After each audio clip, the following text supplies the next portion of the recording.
People have very visceral reactions to the word control. When I tell people, hey, you need to be in control of their dog, they're like, oh, no. Like my dog needs to have their own, choices and their own being and, all these other things. I'm like, yes, they absolutely do.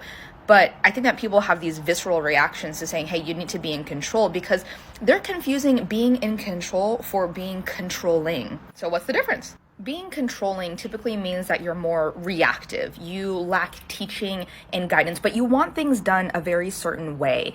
It's often more restrictive. You have plans, but you cannot deviate from those plans. And you're not very consistent or steadfast in your expectations. And you're typically more small picture minded.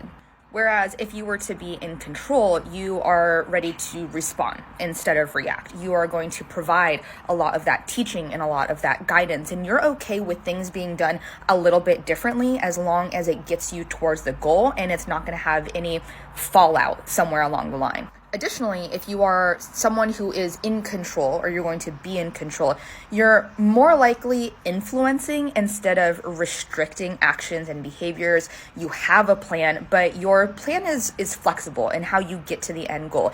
You are very steadfast in your expectations and what it is that you want, and you're very goal-oriented, but to a larger picture. So when we say, hey, you need to be in control of your dog, we do not mean to be dominating, to be suffocating, to be oppressive.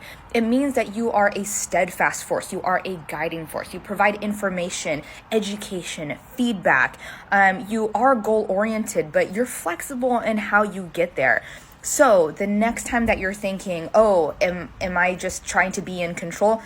That's kind of like asking yourself, how do I make myself less stressed? That's a controlling state of mind. Instead, ask yourself, or tell yourself instead, stress is going to happen and I know it's going to pass. And eventually, I'm going to be better for being able to overcome this stress. That is a control state of mind where you are in control instead of trying to be controlling.